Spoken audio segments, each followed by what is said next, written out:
হার্টের রোগীদের কি ঘি খাওয়া বারণ, বা ঘি খেলে কি কোলেস্ট্রল বাড়ে, বা আপনি যে বাজারে যে ঘি যেটা কিনছেন সেটা কতটুকু পিওর না সেটা ভেজাল, এগুলো জানতে গেলে আমাদের আজ এই ভিডিওটি দেখুন।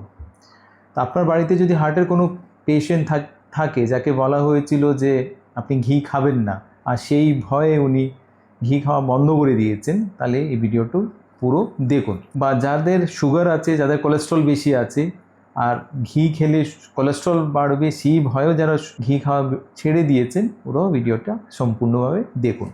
আজ আমি 5টা ট্রুথ বলবো ঘি সম্পর্কে, যেটা হয়তো বা আপনি জানেন না, যেটা জানা আপনার জন্য ইম্পর্টেন্ট। তো আমি একজন কার্ডিওলজিস্ট, আমি 25 বছর থেকে প্র্যাকটিস করছি। অনেক পেশেন্ট আমার কাছে আসেন যাদের হার্টের সমস্যা আছে, যাদের সুগার আছে, যাদের কোলেস্ট্রল বেশি আছে। ওরা এসে জিজ্ঞেস করেন যে ঘি ওরা খাবেন কিনা, ঘি কি ওদের জন্য সেফ কিনা। তো তার জন্য আসুন আমরা আজ আলোচনা করি ঘি কাদের জন্য সেফ, কারা ঘি খেতে পারবেন, কারা ঘি অ্যাভয়েড করবেন, কতটুকু ঘি খাবেন, কখন ঘি খাবেন, অ্যান্ড ঘি সম্পর্কে প্রিকশন আপনি কি কি নেবেন, ঘি কীভাবে বুঝবেন সেটা ভেজাল না সেটা পিওর। তো এই ভিডিওতে আমরা 5টি স্টেপে আমরা আলোচনা করব। প্রথম যেটা আমরা আলোচনা করব সেটা হচ্ছে ঘি কি কোলেস্ট্রল বাড়ায় না তার উল্টোটা প্রযোজ্য। সেকেন্ড আমরা আলোচনা করব ভাতে 1 চামচ ঘি দিলে সেটা সুগার কমাতে সাহায্য করছে, বিজ্ঞান কি সেটা বলছে। থার্ড, আপনি রান্নার তেল যেটা সয়াবিন তেল বা রিফাইন্ড অয়েল যেটা ব্যবহার করছেন, যেটা ভাবছেন হেলদি, সেটা কি সত্যি হেলদি না সেটা ঘি থেকেও বেশি বিপজ্জনক। নাম্বার 4, হার্টের রোগীরা ঘি কি খেতে পারবেন, খেলে কতটুকু খেতে পারবেন, আর কি কি প্রিকশন নেবেন। নাম্বার 5, বাজার থেকে যেটা চকচকে আপনি ঘির বোতল কিনছেন যেটাতে লেখা আছে পিওর দেশি ঘি, সেটা কি পিওর না সেটাতে ভেজাল আছে, কি করে সেটা বুঝবেন, বাড়িতে কি কি সেটা আপনি টেস্ট করবেন। তো সব থেকে প্রথমে আমরা যেটা আলোচনা করছি সেটা হচ্ছে ঘি অ্যান্ড কোলেস্ট্রল। তো কোলেস্ট্রল নিয়ে আমাদের সবারই একটা ধারণা আছে, কোলেস্ট্রল মানেই হচ্ছে একটা ভয়ঙ্কর জিনিস। কোলেস্ট্রল বাড়লেই আমাদের হাত পা গুটিয়ে যায়, আমরা ভাবি যে সেটা থেকেই আমাদের ব্লকেজের সৃষ্টি হবে, আমাদের হার্টের অ্যাটাক হবে বা স্ট্রোক হবে। কিন্তু এটা কিন্তু বিজ্ঞান বলছে এটা কিন্তু ততটুকু ডাইরেক্টলি রিলেশন নয় কোলেস্ট্রল আর হার্ট অ্যাটাক বা স্ট্রোকের সঙ্গে। তো কোলেস্ট্রল স্পেশালি আমরা এলডিএল কোলেস্ট্রল যেটা আছে, যেটা আমরা সাধারণ ভাষায় বলি ব্যাড কোলেস্ট্রল, সেটা নিয়ে সবাই চিন্তিত থাকি কি এলডিএল কোলেস্ট্রল বাড়ছে তার মানে হচ্ছে আমাদের ব্লকেজের সৃষ্টি হচ্ছে। আসলে এলডিএল কোলেস্ট্রল কিন্তু দুটো আছে।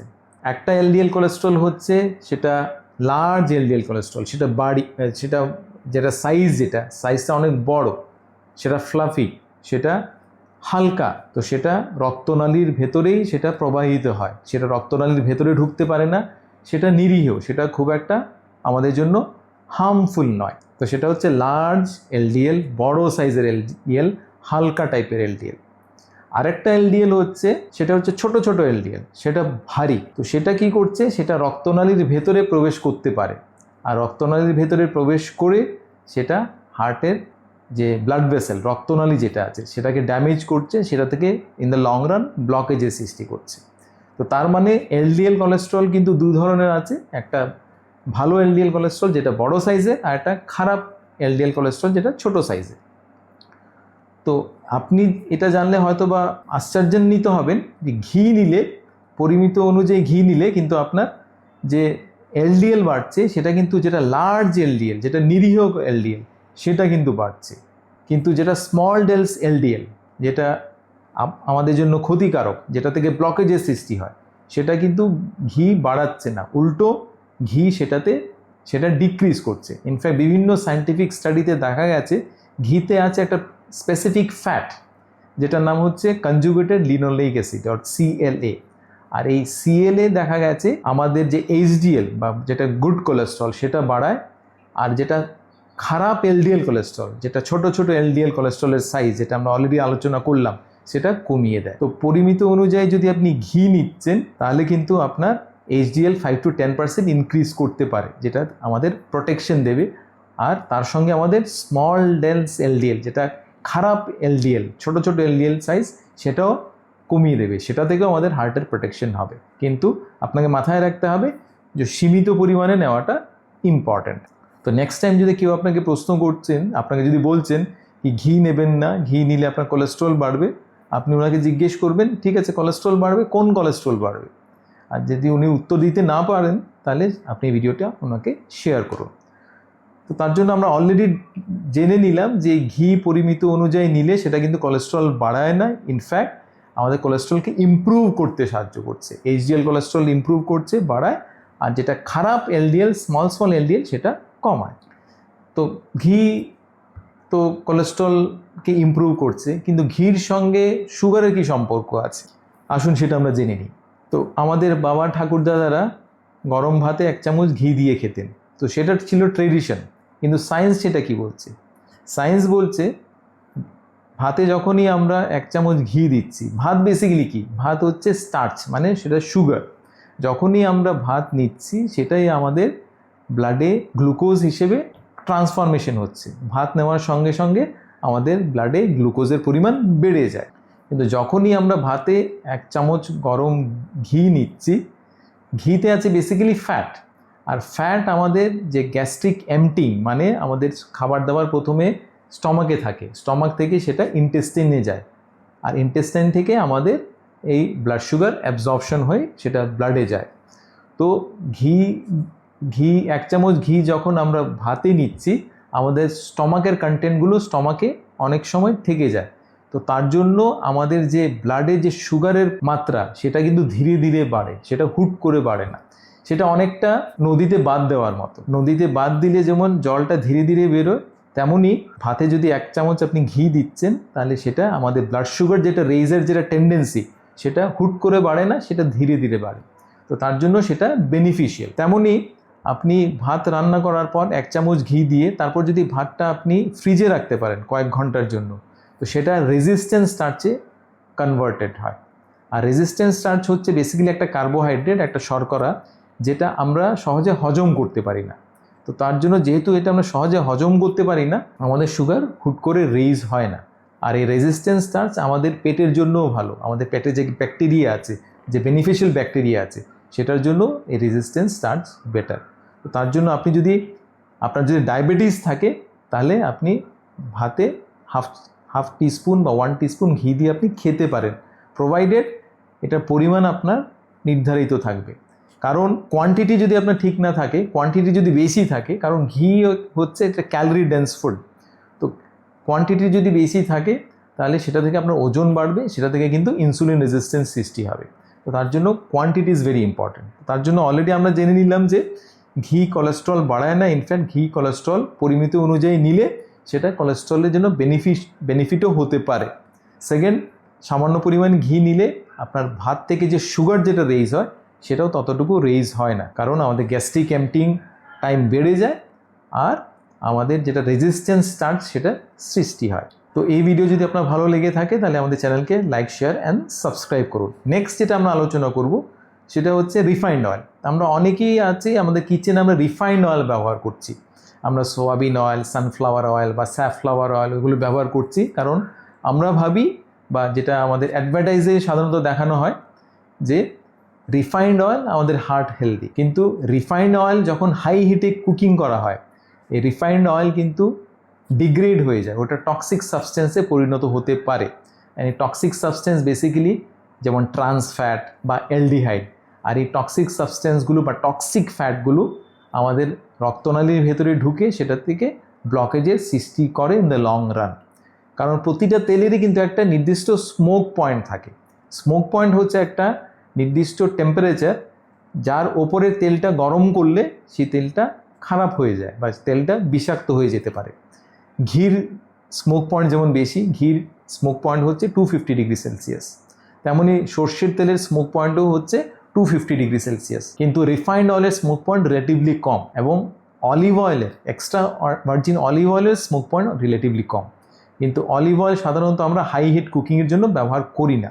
অলিভ অয়েল সাধারণত লো হিট কুকিংয়ের জন্য, যেমন স্যালাডের জন্য বা সাতলানোর জন্য, সটিংয়ের জন্য, আপনি যদি সটে ভেজিটেবল নিচ্ছেন তাহলে সেটাতে অলিভ অয়েল আপনি ব্যবহার করতে পারেন, যেটা খুব ভালো অয়েল। তো তার জন্য আপনি যদি কিচেনে যদি অয়েল ব্যবহার করছেন, যদি আপনি হাই হিটে কুকিং করতে চান, তাহলে আপনি সর্ষের তেল ব্যবহার করতে পারেন, কারণ এটার স্মোক পয়েন্ট বেশি। বা কখনো কখনো যদি আপনি ভাজা বড়া খেতে চান, কারণ ইউজুয়ালি ভাজা বড়া যতটুকু সম্ভব অ্যাভয়েড করলে বেটার, কিন্তু কখনো কখনো যদি আপনি খেতে চান তাহলে আপনি সর্ষে তেলে সেটা ভাজতে পারেন বা আপনি একটু সামান্য একটু ঘিতেও ভাজতে পারেন, যেটার স্মোক পয়েন্ট, দুটোরই স্মোক পয়েন্ট অনেকটাই বেশি, 250 ডিগ্রি সেলসিয়াস। কিন্তু আপনাকে যদি লো হিটে কুকিং করতে হয়, আপনি এক্সট্রা ভার্জিন অলিভ অয়েল ব্যবহার করতে পারেন। কিন্তু আপনার যদি কিচেনে রিফাইন্ড অয়েল থাকে, তাহলে রিফাইন্ড অয়েল আপনি কিচেন থেকে সরিয়ে নিন। তো নেক্সট টাইম যখন আপনি বাজারে যাবেন, আপনি আপনার মাথায় রাখবেন যে কোন অয়েল আপনি ব্যবহার করছেন সেটা ইম্পর্টেন্ট, আর কিভাবে আপনি রান্না করছেন সেটার উপরও কিন্তু অয়েলটা ডিপেন্ড করছে। ফোর্থ জিনিস যেটা আমরা আজ জানবো সেটা হচ্ছে হার্টের পেশেন্টরা কি ঘি খেতে পারবেন কি না। হার্টের পেশেন্টরা ডেফিনেটলি ঘি খেতে পারবেন, কারণ অলরেডি যেটা আমরা আলোচনা করলাম, ঘি আলটিমেটলি সীমিত পরিমাণে নিলে আপনার এইচডিএল কোলেস্ট্রল বাড়ায়, আপনার যেটা খারাপ এলডিএল কোলেস্ট্রল সেটা কমাতে সেটা সাহায্য করছে। তো তার জন্য হার্টের জন্য সেটা প্রোটেক্টিভ।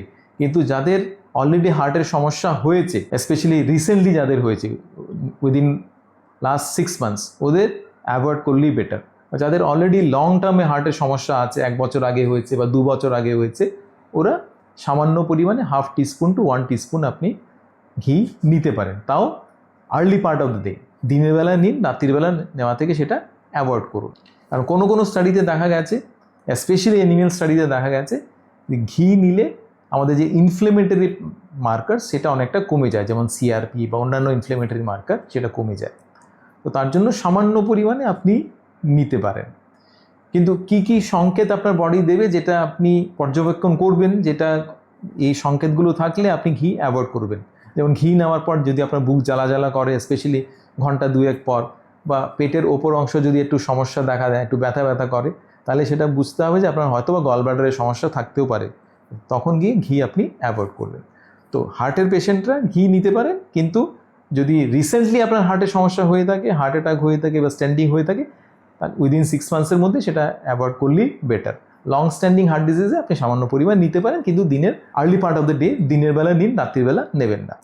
লাস্ট যেটা জিনিস আমরা আলোচনা করব সেটা হচ্ছে, আপনি বাজারে গেলেন, আপনি জানেন যে ঘি আপনার জন্য ভালো, আপনার কোলেস্ট্রল নিয়ন্ত্রিত রাখতে সাহায্য করছে সীমিত পরিমাণে, ইভেন ভাতের থেকেও যেটা আপনার সুগার বাড়ছে সেটাও রেজ করতে দেয় না, বা সীমিত পরিমাণে আপনার যদি রান্নাবান্না আপনি ব্যবহার করতে পারেন, হাই হিট কুকিং করতে পারেন, সেটাও রিফাইন্ড অয়েলের তুলনায় বেটার।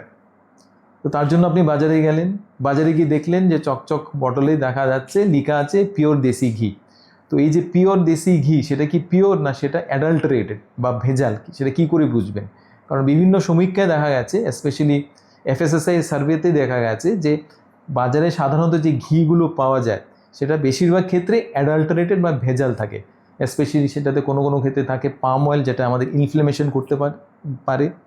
কোনো কোনো ঘিতে আবার মেশানো থাকে স্টার্চ, যেটা আমাদের সুগার বাড়াতে পারে, ব্যাড প্রিজারভেটিভ, যেটা আমাদের লিভারের জন্য ক্ষতিকারক, বা বনস্পতি মেশানো থাকে, যেটা হার্টের জন্য ক্ষতিকারক। তো এগুলো অনেক অ্যাডাল্টারেন্ট বা ভেজাল ঘি বাজারে পাওয়া যায়।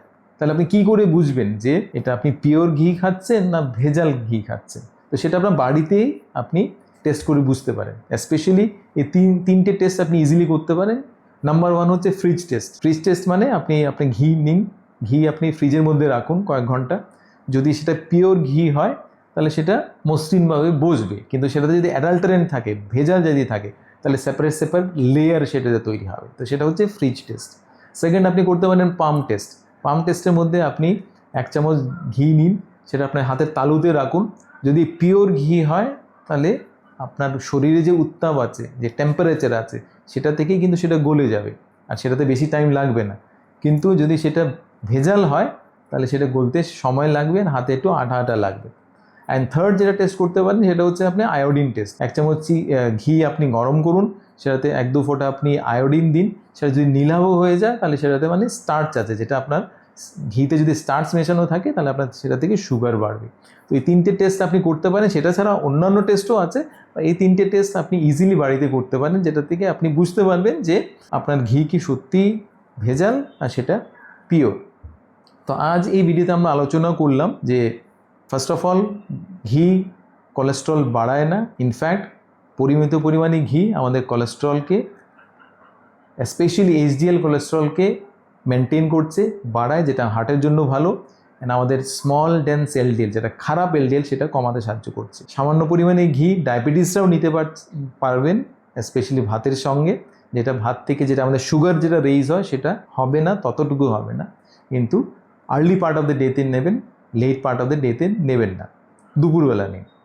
থার্ড, ঘি দিয়ে আপনি রান্নাও করতে পারেন, কিন্তু পরিমাণ আপনাকে মাথায় রাখতে হবে, 1/2 teaspoon two 1 teaspoon, specially high heat cooking করতে পারেন। ইনফ্যাক্ট রিফাইন্ড অয়েলের তুলনায় সেটা বেটার। রিফাইন্ড অয়েল যতটুকু বিপজ্জনক সেটা ততটুকু বিপজ্জনক নয়, ইনফ্যাক্ট সেটা হেল্পফুল হতে পারে। ফোর্থ, হার্টের রোগীরাও ঘি খেতে পারেন, কিন্তু 1/2 teaspoon two 1 teaspoon. And fifth, আপনি বাড়িতেই চেক করতে পারবেন যে আপনি যে ঘি নিচ্ছেন সেটা কি সত্যিই পিওর না সেটাতে ভেজাল মেশানো আছে। এই ভিডিও যদি আপনার ভালো লেগে থাকে তাহলে আপনি আমাদের এই ভিডিও ফলো করুন, যেটাতে আমরা বলেছি ঘি মাস্টার্ড অয়েল আপনার জন্য ভালো কিনা।